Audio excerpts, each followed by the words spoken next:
Go to overcomecompulsivehoarding.co.uk/online therapy to get 20% off your first month of cognitive behavioural therapy, with weekly sessions online with a therapist, in addition to worksheets, a journal, meditation and yoga videos, and unlimited messaging. There's strong evidence that CBT can help people who hoard, and accessing therapy online can be affordable and accessible. Find out more and get your discount at overcomecompulsivehoarding.co.uk/online therapy. Normally, being a little extra can be a bit much, but when it comes to healthcare, it pays to be extra.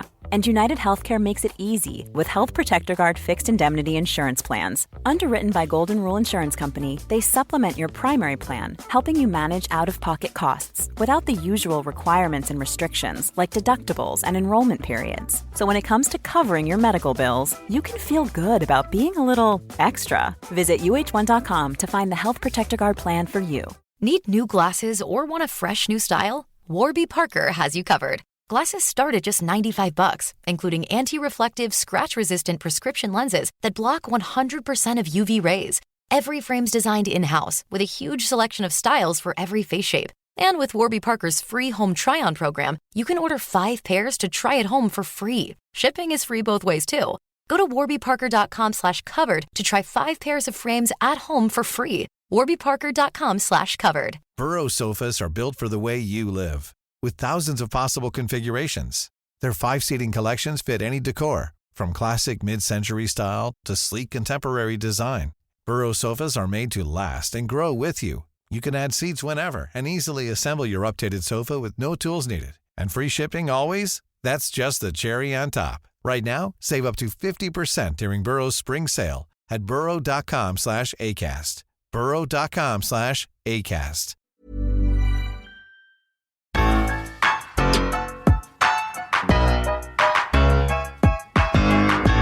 Welcome to the Overcome Compulsive Hoarding with That Hoarder podcast.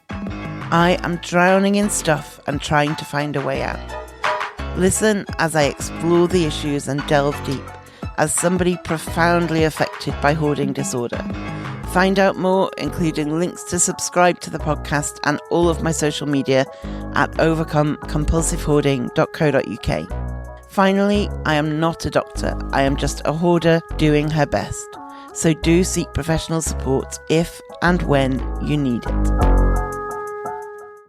So I am here with Dr Jan Eppingstall, a Melbourne-based counsellor who specialises in working with people who hoard. Jan, how are you? I'm excellent. Thank you very much for asking. So, we often talk on this podcast about how hoarding doesn't occur in a vacuum. Many of us who hoard also have overlapping difficulties in other areas too, whether that's other mental health problems, neurodivergence, or loneliness. And so because of that, we might be seeing a therapist or mental health worker who specialises in something else, like eating disorders or depression, or we might be seeing a general therapist who doesn't specialise, but either way, that therapist finds themselves dealing with whatever difficulties somebody presents with. So there are therapists like Jan, who are specialists in working with people who hoard and only work with people who hoard. But Jan also invariably deals with other issues her hoarding clients bring, whether they're anxious or isolated or self-harming. Similarly, we know there are therapists and counsellors out there who are treating a client for one thing and find themselves treating their hoarding issues as well. Shout out to my therapist. The difficulty is that a lot of counsellors don't feel equipped to deal with hoarding in clients. I hear from them. I'm sure Jan hears from them as well. Mm-hmm. And the fact that some say they learn more from this podcast than they ever did from their training is kind of great to hear on a personal level, but also quite worrying. So today we are speaking particularly to therapists who find themselves working with a hoarding client while not being a specialist in that area. A lot of the advice and info we talk about will also apply to other professionals like support workers, professional organisers, mental health staff, and others. So, Jan, can we start with you talking about the way counsellors work in terms of some like you being specialists and others being generalists? So a generalist counsellor is likely to see many clients that we kind of call the worried well, I would say. Like these are people who have, who are struggling with a particular problem in their lives, be it a breakup, a death of a loved one, maybe work stress, and they need that support for a limited period of time to kind of talk things through. A client might return in the future and have a number of sessions about another problem and then not see that therapist again or not see them ongoing. So they're kind of the GPs of mental health support, and they have general knowledge about the most common kind of mental health issues. But for a complex presentation, a depth of knowledge is often really required to treat a client's issues. So a generalist has that shallow knowledge of a large number of mental health issues, and a specialist has that deep knowledge of one particular issue. And they perhaps, like myself, found a presentation that's really interesting to them, and they've gone down the rabbit hole and become an expert. I mean, not many have been crazy enough to complete a PhD. But, they've often taken numerous specialist courses to kind of hone their skills, and they'll always kind of find themselves working with those types of people because they find it particularly interesting.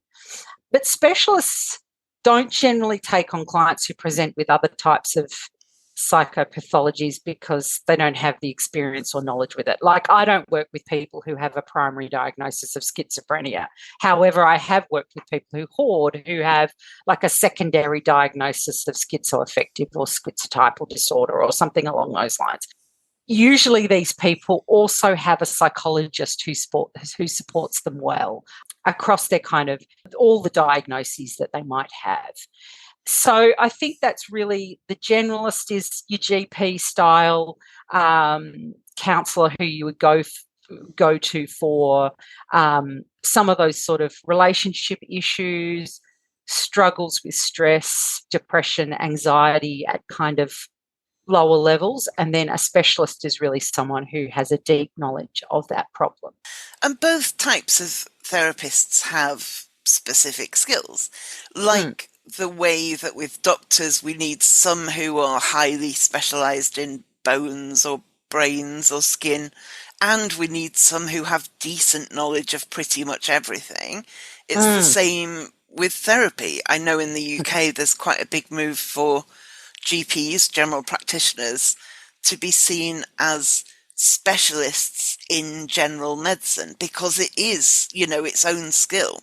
In your own work, how often do you find yourself addressing issues that go beyond just hoarding in your practice?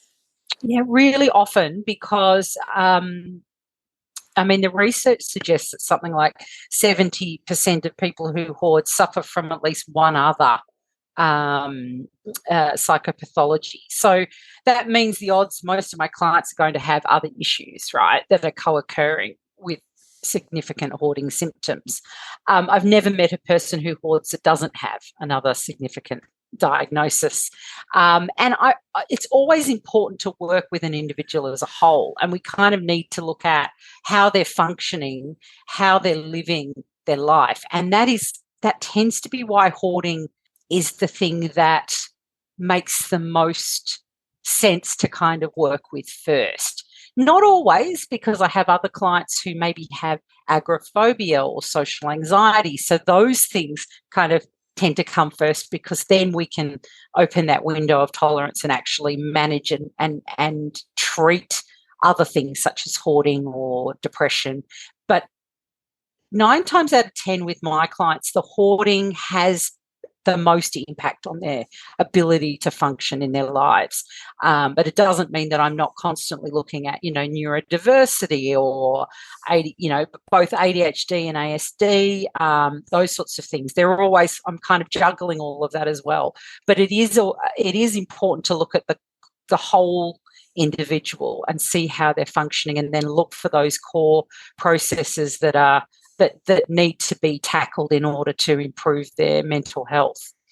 And as you've talked about before, there's a lot of trauma, there's a lot of grief, there's all of these impacting issues, aren't there? Mm-hmm. And also physical disabilities as well. That's a big one. And often, that just makes the whole process more difficult for them. And it means that the hoarding impacts them significantly more. I mean, if they can't get around their house, it just makes their world shrink even further. So that's another thing that I deal with. And usually my clients, because I work with a lot of people who have support through the National Disability Insurance Scheme, they have a team, they have a care team who look after them.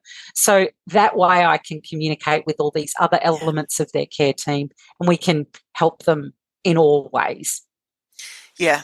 Because I'm increasingly beginning to understand my own life as it's not PTSD plus hoarding, it's PTSD multiplied by hoarding, if that makes sense.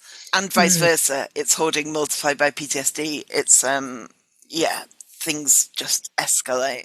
I think that's really an interesting way of looking at it, and it makes it's a clear demonstration of that's exactly what happens. It's a multiplier. It does make it exponentially more difficult to do things. Yeah. And I like the way you've described that. That makes it. I'm going to use that. I'm taking that. Feel free. I'm stealing it because it really feels, it really does describe the way that hoarding impacts in all these other ways. But it's part of your entire being. Yeah. And everything feeds into that. So in your professional experience, thinking of colleagues of yours who aren't specialised in hoarding, how well prepared do you think most people are to deal with hoarding when they qualify as therapists? Well, in my experience, which is admittedly, limited in terms of Unity courses and content around the world, I don't believe any Masters of Clinical Psychology includes any more than a single lecture on hoarding disorder. I'm happy to be proven wrong. I'm happy for anyone from any university to call me up and let me know. But there might be some universities that have a hoarding focus, like they might have researchers like a couple up in Sydney have a couple of my colleagues working there, and they're really interested in hoarding. Perhaps they go and do guest lectures for their clinical psych students. I presented to a master's cohort at RMIT once when I was doing my PhD, but it seems that this is something that a person, would need to explore on their own, as far as I can see. As I did, I spent years reading, researching, working with people who hoard, but the regular counsellor or psychologist doesn't have a thorough understanding of hoarding, and it's kind of unique in its presentation, which means that it doesn't tend to be something that people gravitate towards, and there's not really that. They probably do a couple of lectures on it, if at all, and really just touch the surface of what the disorder is about, what the symptoms are, that sort of thing. But it's very, very rudimentary, and it's very surface level. I hear from student social workers, student psychologists saying, I'm working with someone, but I've not been prepared at all. So I'm listening to the podcast all the time. And I'm glad we're providing that, but it's worrying as well. Yes, exactly. And I get, I'm contacted quite frequently, particularly from Australian therapists or, often people in Melbourne saying, please, can you help me? Can you take on this client? And I'm trying to kind of give those people support to sort of take on that client themselves, because they've already created a relationship. They already have a therapeutic relationship that they can build on. And for me to come in, it's going to take me time, whereas they can really work well with a running start. They can already be making changes. So I just try and empower them as much as I can with bits and pieces of advice. And, they can always call me back and have a consult around a client. There's no problem with that. I'm more than happy to support people who are wanting to do that one-on-one work with hoarding clients. And from now on, you can refer them to this episode. Exactly. Look at that.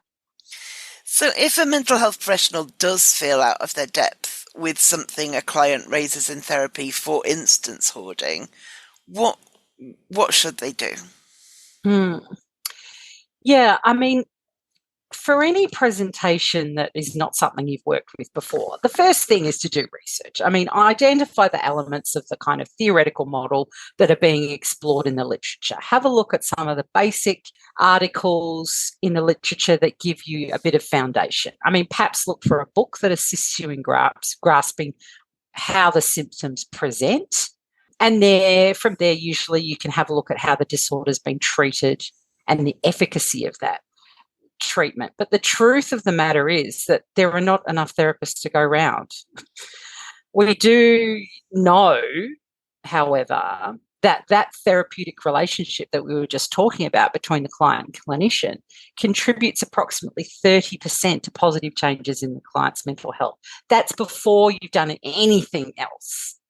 So just having that trusted professional listen to you, reflect back and validate your feelings in an empathetic way can improve your mental health by 30%. So merely just connecting with a therapist, who creates that safe space for you to share your difficulties will take you a third of the way there pretty much. So that's always important to remember. It's not going to be wasted. But if you're a mental health professional and you do feel out of your depth, I kind of do encourage you to continue working with that client and building some of your expertise up in those areas if it's of interest to you, because you're already partway there. You're already helping them significantly, and just taking that next step could be a real success story. And I would add to that, well, there are definite benefits in having someone who really understands hoarding disorder. If you don't feel you're a person who really understands hoarding disorder, reminding yourself constantly that it's not about the stuff, it's other things that are going on. You know how to work with other things that are going on, even if you don't know the latest research in this. An awful lot of it is what you're already doing. Mm-hmm. Because it's not about the stuff. It's about stuff being wrong inside a person. Everything feels wrong. Exactly. And that's what you deal with daily. Like, you've got this. Yeah. Also, from having been a client of therapists and from having friends who are therapists, having a good supervisor can make all the difference. And especially if you're genuinely thinking, I don't know if I'm the right person to do this work, and you just don't know, hopefully your supervisor is responsible enough to say, either you've got this, I'll support you, or I think you're right, I think you're not the right person. But it's somebody external who knows the way you work and knows you, and I would say that can be a really good resource. And also, read books, listen to podcasts, I have read so many research articles on this subject because of this podcast.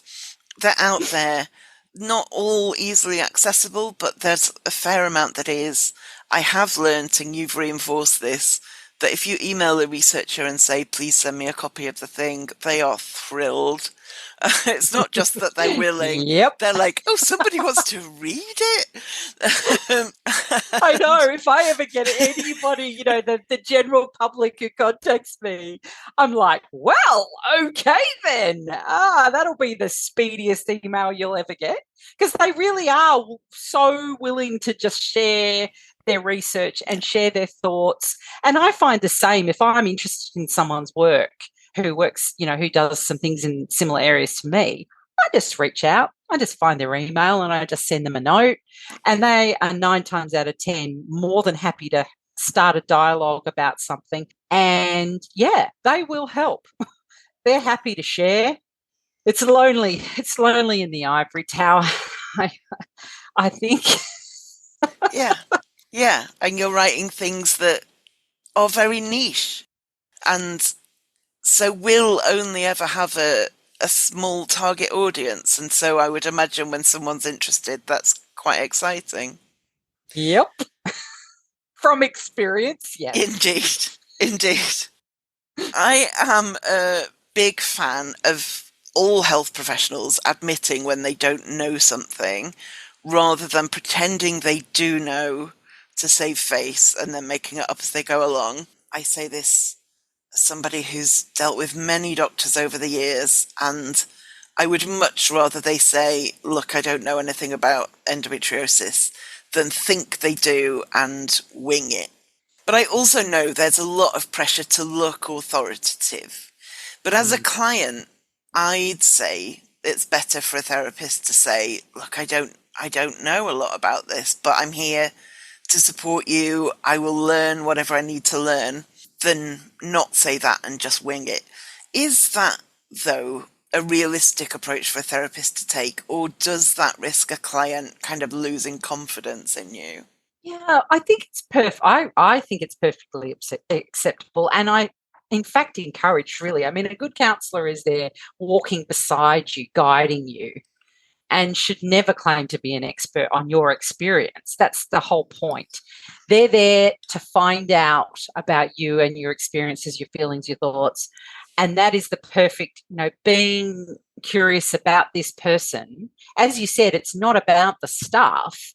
You can work out these things by talking with that person and being open, not giving advice. We're not advice givers. That's key. We're a catalyst for change. So we're there kind of, just eliciting, just trying to find out where that person's at. And I think it's perfectly fine for a mental health professional to say, or any health professional to say, look, you know what? I don't know, and I'm happy to find out. I want to work with you. I want to continue working with you. I want to find out all I can, and we're going to learn together. And chances are we will actually, find a solution to this, and we'll be able to find ways to help you move forward. I mean, a therapist who's willing to learn in order to support you is much better than pretending to know it all. That's not a good therapist. I think there's been a shift, hasn't there? Like people of my grandparents' generation expected their doctor to be quite kind of patriarchal and impose something on them, and would have been thrown by them saying, I don't know. Whereas I think now there is more of an expectation that it is a collaboration, and that in a therapy room, there's two humans in a therapy room, and it's not a kind of leader and follower in that space. And if it is, then that's a big red flag. Yeah. That's a huge red flag, because, that might mean that, you're not able to be honest about what's happening with you, and having someone who thinks they know everything about you is not going to listen, is not going to be an active listener or an active participant in the sessions. And assumptions make asses out of you and me. And we've all had that at some point, whether it's like a doctor assuming that if you're overweight, you never exercise, for instance, or if you're young, you must drink a lot, or something like that. And so they'll say, oh, just stop drinking, you'll be fine. And it doesn't matter that you don't drink, or whatever. And we've all experienced that assumption and then patronising and then going out thinking, well, that wasn't any use at all. Exactly. And that's just, and as women, we experience that on the daily. We're like, well, the gender pain gap, just the inability for people to understand that, these things occur, all the lack of research into women's health. I mean, it's a whole thing. It's a whole thing. It's a whole thing. And that impacts on a lot of my clients as well, because as I say, a lot of them have these other issues as well, which means that if they find someone, a therapist who can help, can kind of understand them in a holistic sense and see that there's all these other things that feed in. And as you say, are multiplied by the hoarding, it gives the person a sense that they're understood and that there might be a way out of it, because often people feel like there's no way out, that they're trapped in this home. They're trapped in the stuff, basically. They don't know how they're going to get out. But if they feel like they've met someone who is happy to listen and to help them and is willing to support and learn along with them, then I think that's definitely a realistic way for a therapist to approach it. I mean, if you've got lots and lots of clients in a particular, like if you're only working with mostly people who have X and this one client comes into the mix and you really feel like you don't have that time to dedicate to that person and you really feel like it'll be a detriment to them, then refer away, I think. And as you say, talk to your supervisor, talk to those supports around you, talk to your peer group. Yes. And say, what are your thoughts? Yeah.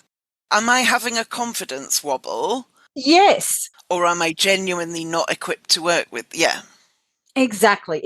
And that's one thing that I think clinicians could use more, is that peer group. I know a lot of the peak bodies have notice boards where you can ask questions, you can ask for help from people, that sort of thing. I think that's a really good resource, and it does help to get someone's, unbiased opinion about whether they think that this is something you can handle.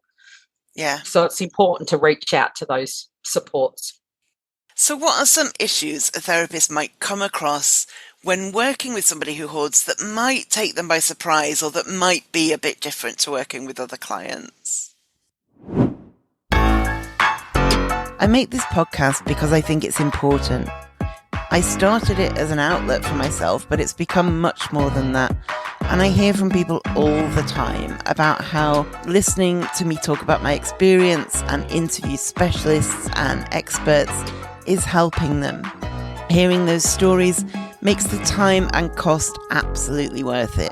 But if you want to help to ensure that the future of the podcast is sustainable, you can donate to help with costs. To send a one-off or recurring donation, just go to overcomecompulsivehoarding.co.uk/donate. Thank you. The most obvious thing, I think, is that effective therapy doesn't happen in the office. So if someone has come to you with hoarding tendencies, it will be necessary for you to visit their home in order to help them at least once. I mean, a minimum of once. You'll also need to see them engage with their possessions. Like, I've had conversations about letting go of excessive possessions over a cup of tea. And then when it comes to the actual act of deciding and parting with the items, they struggle. Now, that's what you need to see, that struggle. How do they think in the struggle? That's the most important bit. So seeing them in their environment. Also, the research and from my experience suggests that talk therapy is not effective on its own. So it's necessary to have hands-on in-home support for your client. If you've got a super motivated client who's fit, they're self-motivated, they'll do their own stuff, do their own things in between therapy sessions, you've found a unicorn, because I don't know of any that really are able to keep up that momentum and are able to actually process and remove the things that they've decided to let go of. It's a whole thing. the intention can be fully there. It's not that they're lying about the motivation, but then actually doing it is like a different task to wanting to do it. Exactly. I may speak from experience there. Just a little, mate. Yeah, just a little. But you're right. It's like, and even getting to the point where you've decided, those things are going, but then that's one step, and then there's all these other steps that attach to that, and that's where you kind of really need a trained support worker or a professional organizer if you want to move a bit faster than you would on your own. And it's ideal that you can work as a team. So the clinician, whoever it might be, with this hands-on person, and the client are kind of like that team. They work together. They talk amongst themselves. They sort of see where great successes have happened, where things are, where a person's struggling a little bit. What can we do?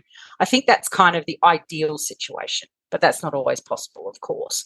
But if you can, that's the way to go. I mean, if a person's unable to allow another person into the home, except for you, then you'll need to work with them until they can kind of tolerate hands-on support. This means you can then start that process of decision-making and moving items out. And from both therapists and professional organisers that I've talked to for this podcast, they often already have connections with each other. Like a therapist will say, these 3 women are great. Because I have so much respect for professional organisers, but there's a real spectrum in who they prefer to work with and who they're good at working with. Some are very good at going into offices and organising those. Some are very good at making neat homes beautiful. Some are more dig into high clutter. And from people I've spoken to, the therapists who work in this area and the professional organisers who work in this area often already know each other. Yep. And we kind of work as a team.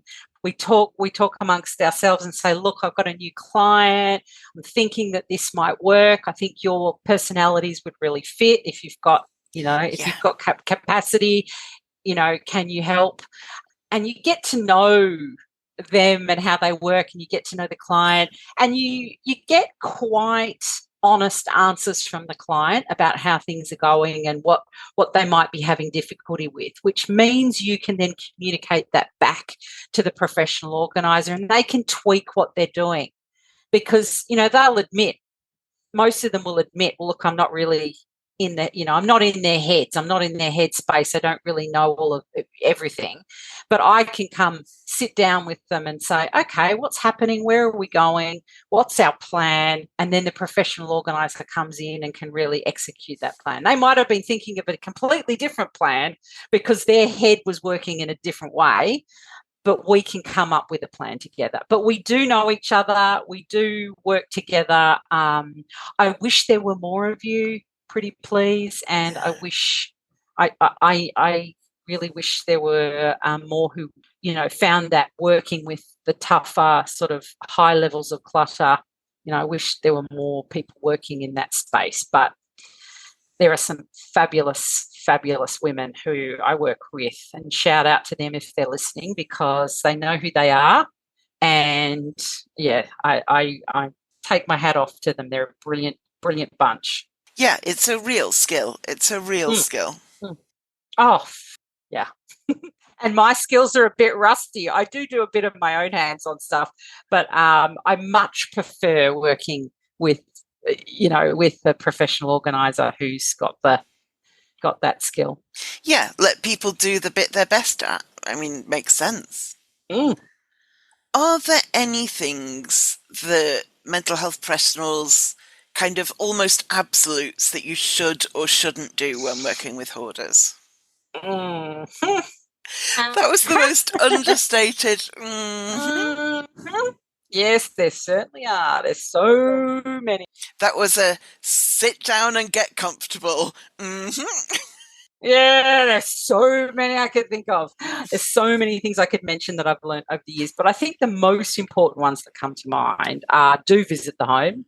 Like, this is a difficult one to achieve, but without kind of seeing the situation and the functional impairment the person's experiencing, like, talk therapy will not be effective. You'll be talking around and around in circles. Even if they admit that they're hoarding, you're not going to get the real picture. Can I just say, my therapist has not seen my home, but based on something you said a few months ago, I am building up to sending her a photo. So I know. So, and that's because of you. So, yay! Check in another 6 months.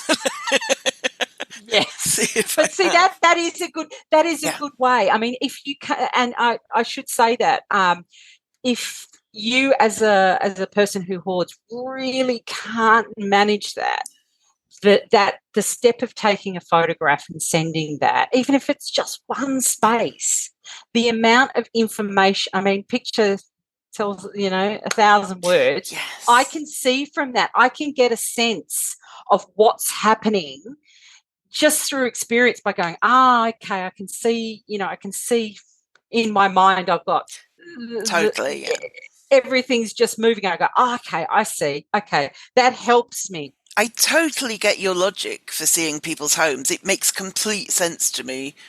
But equally, I am so no on it. No. But this feels like a little chink. Like, okay, maybe that's a controlled thing I can do. And then maybe I can do another. And, that feels... So, yeah, I fully agree with your logic. I just am so... rigid on this. I know, and it is. Look, it is super hard, and many of my clients have said to me, "I was petrified when you first came. I was absolutely petrified," and now, they're opening their home to other supports that can come in and help, and it's like, that kind of opening the door just a chink for me to come in meant that they kind of gain confidence to say, well, this is this is how it is. And I'm working towards changing that. And now I have help. Now I have someone coming in and cleaning once a week. Now I have someone coming in and taking my son out who has special needs, whatever that is. Yeah. But it is really, really hard. And especially when you live alone, I think that's just super difficult because it is your sanctuary. It's your little safe space. And having someone come into that you don't trust. Yeah. But building that trust is really, really hard. And the photograph is an option. Yeah. But be patient.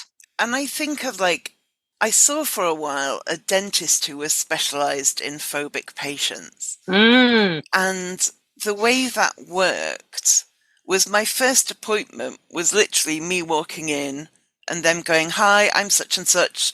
How about," and introducing me to people, and then I left. And then the next appointment was sitting in the chair, still just having a little chat, but sitting in the chair. And it was really that degree of, it's exposure. Months till you have to open your mouth. Like, we're fine. Mm. And I think the photo feels a bit like that. Yes. And it is, it's real, and we'll talk a little bit about this later on, but it really is exposure therapy, that's exactly what it is. So one of the things I really want to emphasize is that you'll need to be patient and take things very slow. So that's an exact example of that. I'm going to come around and we're going to stand outside and we're going to talk. And then I'm going to come around and whatever, or we're going to be in our office and we're going to talk about things. And then so many sessions down the track, you're going to bring a photo in and we're going to talk about the photo or whatever. But, building up that, exposing them gently and opening the window of tolerance gently is the way to go. I mean, if they admit to hoarding, which some clients might not do for years into their treatment, months, actually. Talking about anyone in particular. If we were, it would be months, if we were, not years. But validate that and empathize and emphasize that it's a brave move. Like, this is a huge move. Actually, just saying the words out aloud is huge. And my other do is just show empathy, to think about how it would feel if the only photograph of your great-grandmother was ripped up into tiny little pieces and thrown in the bin. Now imagine that person is feeling that about all of their stuff. And if you can feel that feeling, then you can understand that's the level of empathy that you need. Observe them making decisions based on their values and take note of how the thought processes that they go to. And then you've got the evidence of the core processes that are holding them back. But you need to show that empathy in order for them to be, feel like they're in a safe space and expose that. But the don'ts are classics. Don't touch anything without permission. Put your hands behind your back. Ask permission if you wish to touch anything when you go into their home. Don't judge. Don't show disgust. You need that poker face. They will be looking at your face for a flicker. I know this. Yes. A flinch, they will notice. Yeah. If it's a squalid environment, and definitely if there's children or elderly living in the home and you've visited, you'll need to alert the person that it's unsafe, and you'll need to take, ethical action regarding that. And familiarise yourself with safety regs, and don't put yourself in danger if you're going into the home. Make sure you look after yourself, because you can't help someone if if you have a respiratory illness and you go into the home and it's unsafe. But don't assume either. Like, don't assume anything. Ask questions, be curious. There's often a reason behind the saving behaviour, like that you've never thought of. So asking them to explain why they've kept all those rusty nails and things. I'm just curious. Why have you kept all the rusty nails? Oh, I dye fabric using the rusty nails. Yeah. Yeah. Okay. You'll then, and you can also then uncover the underlying inflexibility that's kind of contributing, and then you can work on that. But never assume. Always ask questions. And particularly if it's something you've never dealt with before, and even if you're only in the office, asking them questions about why and how they do things is super important. Yeah. And don't expect them to toss large volumes of stuff without looking through it. They will want to look through every single item. They will want to open every plastic bag. They will want to flip through every box, every pizza box, because you know what? There are sometimes important, either valuable monetarily or valuable sentimentally amongst the stuff. There will be a passport in with the magazines, and there will be £100 in notes in a paper bag. Like, yeah. Yep. There might be a bomb, like I found.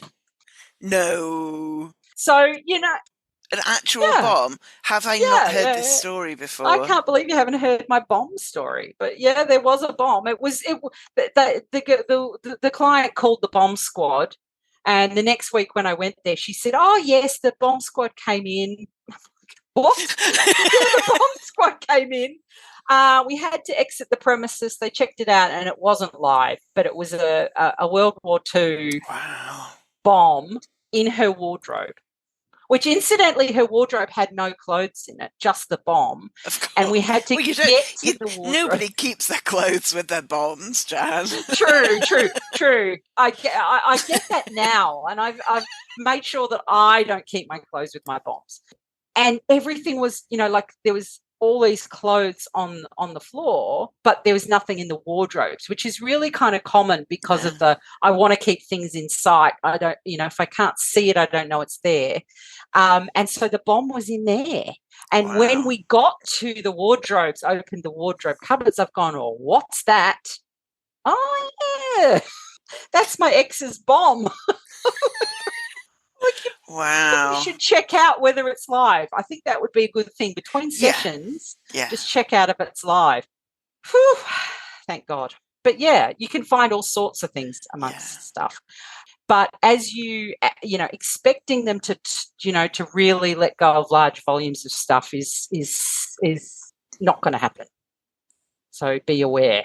And also, I expect this is true of all therapy, but especially this kind of therapy.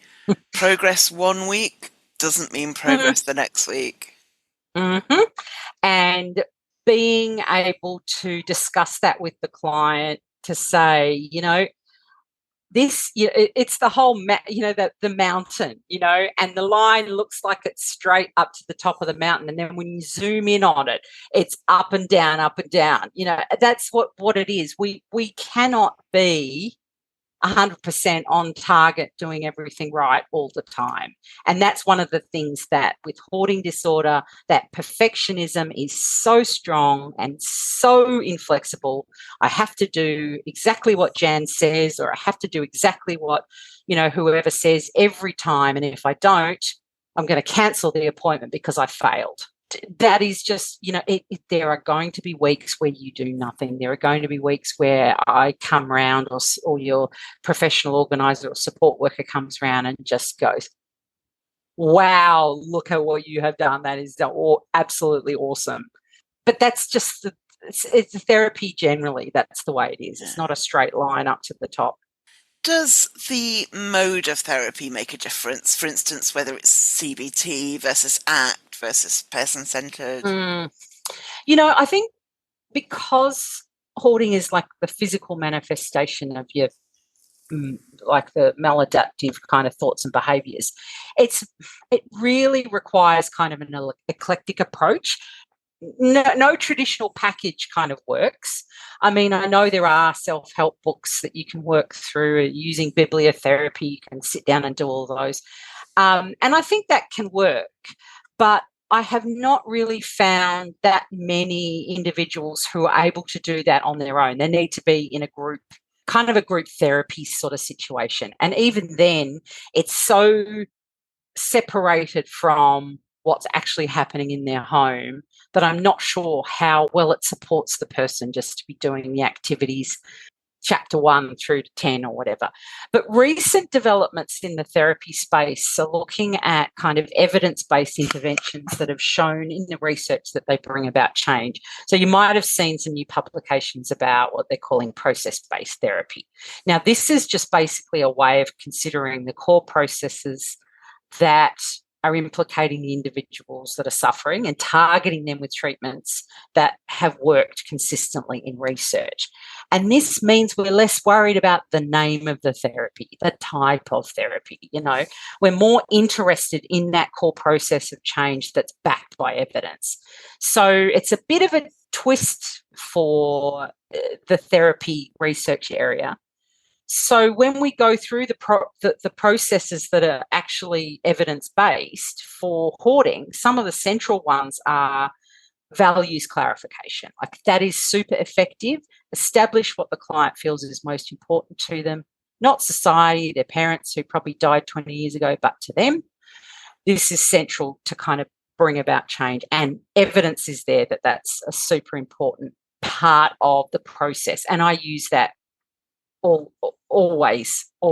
Some of them have already done it, which is brilliant. You come around and they go, well, I know I've been working on this and I know what my values are. And I'm like, sweet, let's talk about that in relation to your stuff. How can that work? But the other sort of process that has evidence to support it is problem solving, which is super important in hoarding because clutter is physical. And often this is where I start. We consider the person's values, what's most important to them, discuss how they'd like to live in the space and in the world, and then we consider the space and problem solve how that might become a reality, right? So sometimes it takes a bit of time once the client's been working in an area for, a certain length of time. They soon realise that it doesn't really matter. It isn't a matter of like not enough space or storage, it's too much stuff. And they come to that realization on their own. This has to be an organic process where they recognize, okay, I've thought about it, and I often have the session, it might be a few sessions in and it'll be, I've been thinking about this. And really, it's just not going to work. I need to let go of these things. This is super hard, but I know that I need to do that. How can I go about it? And when they've opened up to that, then you can, come in with some of those solutions. Yeah, it didn't matter how many people told me I had too much stuff until I worked out that I had too much stuff. That's right. And it's about working and looking at the problem and going, okay, well, maybe if I move everything into that one room, it could work. It's just a matter of shelves. If I can just master the shelving situation, everything will be fine. Yeah. And then you start and you work at it, and then you realize that is not physically, the physics of that are not going to happen. But it's about that realization of the client, and that's where you want to come, that's where you come in to help them with that. But you can't tell anybody. It's not going to work. But then kind of working together to decide on how they'd like to pass on the possessions to those who need them, which might take a bit of Googling, but that process is another whole part to the person who hoards kind of ethos about letting go of things. And you need to recognize that they have a value around 9 times out of 10. I don't want to be wasteful. This has to find a home that will be appreciative of it, etc. And that has to be part of the process. We need to remember that we need to, as clinicians, help them problem solve that part as well, because we can help them say, yes, I want to get rid of it, and then where to? Can I tell a little story about something I held on to for years because I loved how it looked. It was me all over in terms of the design. It was a tablecloth and it was gorgeous. And I've had it for years, but I do not use tablecloths. And I finally, a few months ago, thought it's time to let this tablecloth go. And it was really hard because it's perfect. But I sold it on eBay, and yesterday the woman who bought it sent me a photo of it with her wedding cake on at her wedding. Oh my God. I know. There is no more perfect way of reassuring me that it found its perfect home than a woman who would put it not just at her wedding, but with the cake on. That's so gorgeous. That filled me with, it needed to be there, not here. And just perfect. And that is something that core memory is really important moving forward, because then you'll be thinking, I wonder, which gorgeous little girl might want, yes, my sticker collection or whatever it might be, and thinking that you did find the perfect person for that tablecloth. There is someone else out there that will cherish and love this object or these things, but also respecting that may not always happen. Yes, of course, yes. But if it does happen, it's like, it's kismet. It's just beautiful. It's just the most heartwarming story. And I'm so glad you told me that, because I'm feeling a bit teary. It's like so gorgeous. I know. Yeah. I listed it for quite a high price, I think, hoping that nobody would buy it. Yes. That's great. That's good. But I'm equally because I'm donating stuff, I'm selling bits and pieces, the more I do that, which I have been doing fairly consistently, there's just an awful lot of it to go. Yeah. The more I do it, the less invested I feel in what happens to it once it leaves me. I feel a lot better at dropping a bag off at a charity shop going, hopefully they sell most of it, hopefully whoever buys it wears it, and not feeling too invested in that. But then the odd moment like this tablecloth is just... yeah. Oh, that's just such a beautiful story. I just love that story. It's gorgeous. Absolutely gorgeous. And I just take my hat off to that wonderful person who sent you the photo. Yes, how nice. Yeah. I know, that is just heaven. That is just the most perfect, dispossession story I've heard. But the other thing about it is that it's really about that exposure. It's about doing that. 100%. Yeah. Doing it and doing it and doing it and just seeing how you feel and being curious about how you feel. Because exposure is another therapy technique that's evidence-based. You want to work with the client to establish a hierarchy of feared situations. And that might be with this, that if I let this go, this is me, although this says everything about me, but it's kind of impractical, isn't it, to be one of those 10 things that tell your story, right? It's kind of, I don't have a table, I don't use it, I'm not going to, So exposure to that feared situation of letting it go and it being, tossed in the garbage or whatever. Well, now we have the experience to add, that the fear I had was not, it didn't actually happen that way. This great thing happened, and this other person has got the joy and wonder out of this wonderful, gorgeous, probably handmade, hand-stitched, one of a kind, and that's just beautiful. But really, exposure is what we need, and that's what you're doing as you're slowly considering items, either putting them on eBay or passing them on, to charity stores. Every time you do that, it gets less difficult each time, and that's just how it works. The other thing I think that the other type that works well with hoarding is acceptance and diffusion. Like, they're adaptive kind of emotion regulation strategies, and that can kind of improve your flexibility and reduce hoarding symptoms. So being able to detach from those thoughts and feelings and not getting hooked by them, which we've talked about before, that is super effective as you're going through the process of deciding, saying these things, thought listing, saying all this stuff aloud to the ether. No one has to be there. You don't have to be talking to anyone in particular.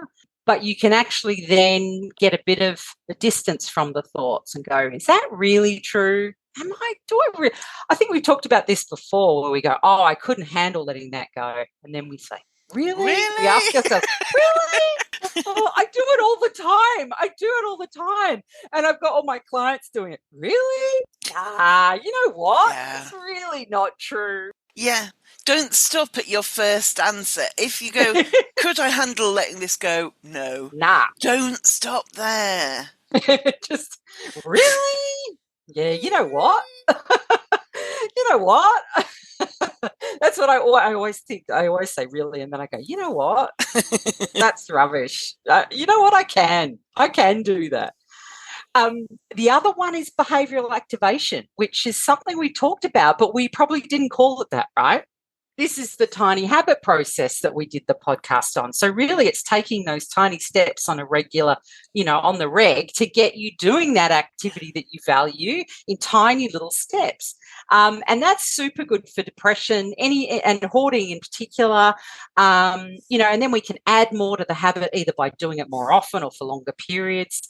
Record activities between sessions with our therapist. But behavioural activation in the form of tiny habits is super effective. The more controversial one for hoarding is cognitive reappraisal, which definitely works in some cases where we reinterpret the meaning of the stimulus so that we can alter our emotional response. So we modify unhelpful thoughts that kind of bring us emotional distress. I have found that this traditional CBT restructuring isn't as effective. We talked about this as well. It's not as effective as cognitive diffusion in hoarding.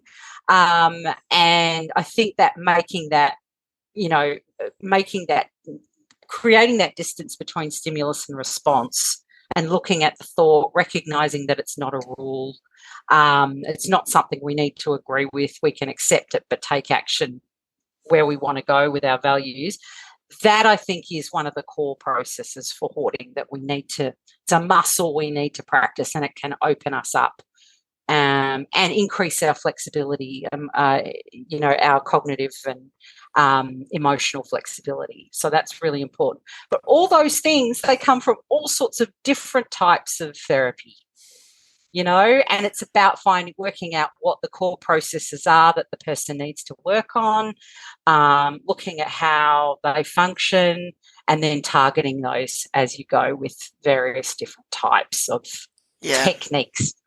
And so, whereas I, as the hoarder or the client, if I face a situation, I have quite a clear kind of visual image of a toolbox, and I go, this is the challenge I'm currently facing, and I kind of rummage around the toolbox and go, which is the bit that would be helpful for this? And I guess therapists are doing exactly that as well. Exactly. And if you find, I do this often. I don't do it with every client, but I quite often will create like a kind of a map of how all the various parts of this individual, all the various parts of their functioning, how they interrelate, and where there's good things feeding back, which are creating positive cycles, and then things where there's negatives. And then it can give you a kind of visual map of what's going on. And as you work on those things, you can then reassess it and create a new model and go, well, these things are really, that's escalating and helping with all these other things. But sometimes it can be just one little thing. Often it's not. If there's one thing a therapist can do today to improve the way they work with a hoarding client, either one they have now or a potential future client, what would that be? Listen to as many episodes of this podcast as you can. Take notes. Research hoarding. Read all you can get your hands on. And as I said earlier, look to your peak body for support. Like, post questions on the forums and get feedback from your peers if there's something you're not sure on. Talk to your supervisor. Sign up to my free weekly newsletters. Make a time to talk to a hoarding specialist for a consult if you need to, if you're stuck. If you're going quite well and you just want to reflect with someone who works in the same sort of space, just find that person. Hey, why not create your own little peer support group of people who are new to this area? Be the change you want in the world and create your own little peer support group of clinicians who are new to hoarding and who want to talk. And then, ring me up and invite me along and I'll come and chat. But, that sort of thing would be really good. Yeah, this whole podcast came about, at least in part, because I wanted there to be a podcast by somebody who hoarded rather than a professional. And exactly. Look at us now. Exactly. And that's the thing. There is the resource of this, of hearing your voice as a person, as a person with hoarding disorder, makes such a difference to the lives of people. I'm just so proud of what you've done, because I just think that that's what people needed. They needed to hear from someone who was experiencing what they were in a voice that they could hear without feeling shame, without a sense of feeling less than. And that just makes all the difference. And all the people that come and listen to the podcast are hearing your voice. You've got guests coming in, giving their kind of expertise, but that's not really what's most precious about it. I think it's the fact that you're a person who is experiencing this and you're just expressing it so beautifully, so that others can kind of feel accepted and validated. And I think that's absolutely beautiful. Thank you. Oh, you're so welcome. It's a pleasure. And on a more practical level, every episode has an accompanying blog post on the website where any studies we mention, any books, any articles, anything is all linked to. And so you can find all of that at overcomecompulsivehoarding.co.uk. When you buy a website with a really long name, not expecting to say it out loud for the rest of your life. That's too funny. I was also going to just slip in there and say that if you prefer to read, there's always a transcript. Yes. which is really, which is really great. If you just want to, if you've listened to the pod and you kind of go, what was that hoarder said about that? I want to go back, and then you can look at the transcript. I think that's important to remember, that it's there for you to refer to. Yeah, absolutely. Yeah. Oh, a little loving. Oh, lovely. So, Jan, this is a shocker of a question that you've never had before. If people want to find you online, where can they do so? Oh, gosh, now I have to think really hard. So if you want to catch up with me on Instagram, Pinterest, or X, I am at stuff_ology. Facebook, at Stuffology Consulting. You can pop me email, jan@stuffology.com.au. Come on over to the website, stuffology.com.au. Sign up to the newsletter. It's free every week.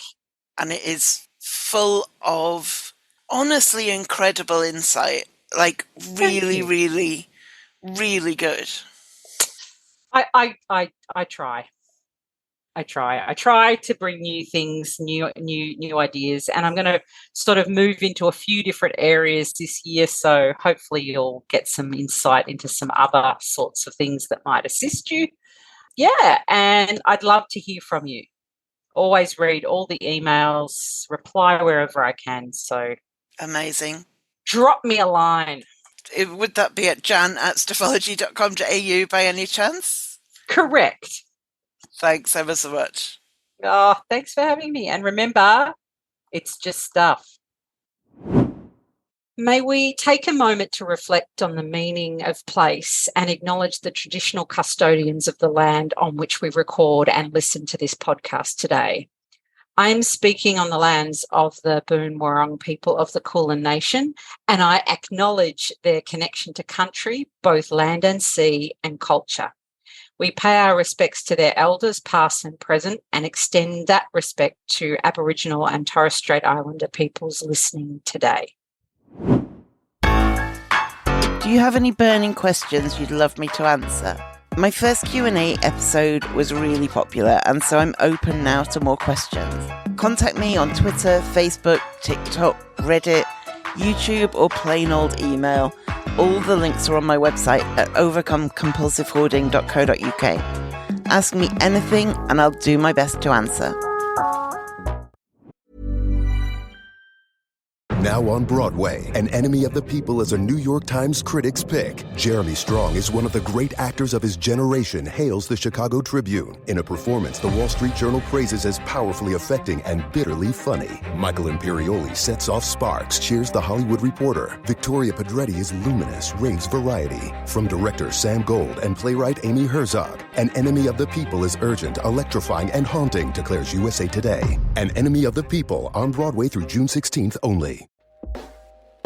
Hey everyone, I'm Craig Robinson, co-host of the Ways to Win podcast, alongside my good friend John Calipari. I've been on the go recently. Phoenix, Kansas City, Chicago. If you're like me and have a home but aren't always at home, you have an Airbnb. Hosting your home or a spare room is a very practical side hustle. If you live in a big game town, you can Airbnb your place for fans to stay in. Your home might be worth more than you think. Find out how much at airbnb.com/host. So my top tip this week is from a BBC podcast called Seriously, which I will link to in the show notes at overcomecompulsivehoarding.co.uk. And guest Professor Ian Robertson is talking about how to build up your confidence to take action. Have a listen. The way confidence works is you believe you can do something that's maybe slightly stretches you. It's not certain you can do it, but you say, I can do that. Your brain registers that as a future success. That increases the reward network activation, gives you a little boost of dopamine, and that's a natural antidepressant and a natural anti-anxiety drug. So immediately your brain's better prepared to actually do the thing. It also increases motivation, and makes you a tiny bit smarter because of the increased dopamine activity in the frontal lobes. All of that is contrasted with apathy, where your mood tends to be lower, your anxiety tends to be higher, and there's this feeling of inertia. Yeah.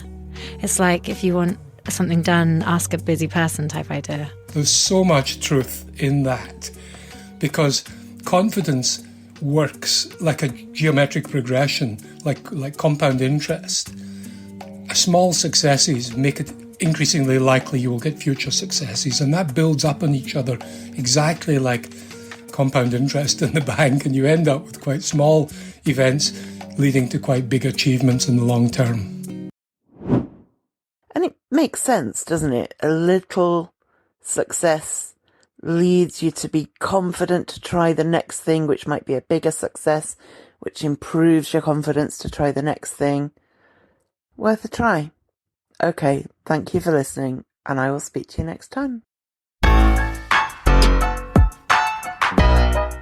Thank you for listening to the Overcome Compulsive Hoarding with That Hoarder podcast.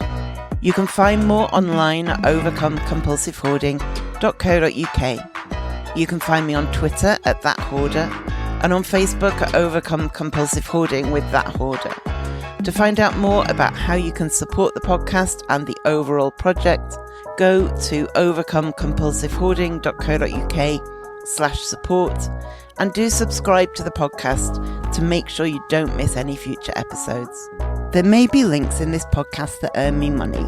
This doesn't come at any extra cost to you if you ever make a purchase through the links, and it helps to support the future of the podcast.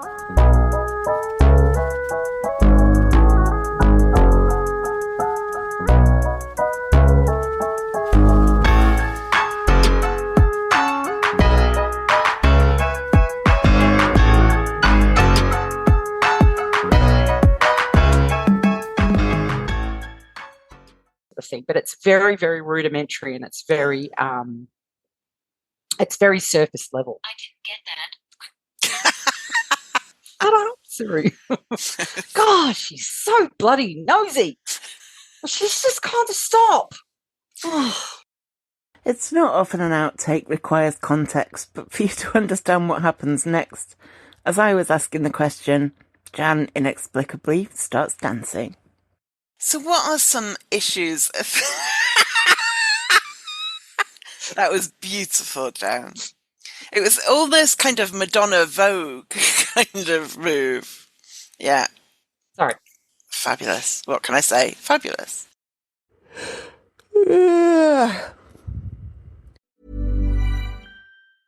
Do you ever feel like your brain is on overdrive and your mind is constantly racing? The plans, worries, and to-do lists are never ending. Calm can help your mind take a break from the noise by softening anxiety symptoms in the moment and helping you cope with day-to-day stressors. Calm is the #1 app for sleep and meditation, giving you the power to calm your mind and change your life. Their meditations range to fit your needs each day, from anxiety and stress, relaxation and focus, to building habits and taking care of your physical well-being. They even have expert-led talks on topics such as tips for overcoming stress and anxiety, handling grief, improving self-esteem, caring for relationships, and more. For listeners of the show, Calm is offering an exclusive offer of 40% off a Calm premium subscription at calm.com/stressless. Go to calm.com/stressless for 40% off unlimited access to Calm's entire library. That's calm.com/stressless. Need new glasses or want a fresh new style? Warby Parker has you covered. Glasses start at just $95, including anti-reflective, scratch-resistant prescription lenses that block 100% of UV rays. Every frame's designed in-house with a huge selection of styles for every face shape. And with Warby Parker's free home try-on program, you can order 5 pairs to try at home for free. Shipping is free both ways, too. Go to warbyparker.com/covered to try 5 pairs of frames at home for free. warbyparker.com/covered.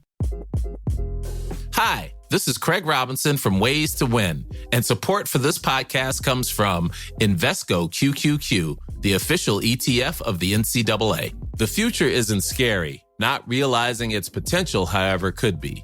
Just like on the recruiting trail, I've seen potential come in many forms as a coach. Learn more at Invesco.com/QQQ. Let's rethink possibility. Invesco Distributors, Inc.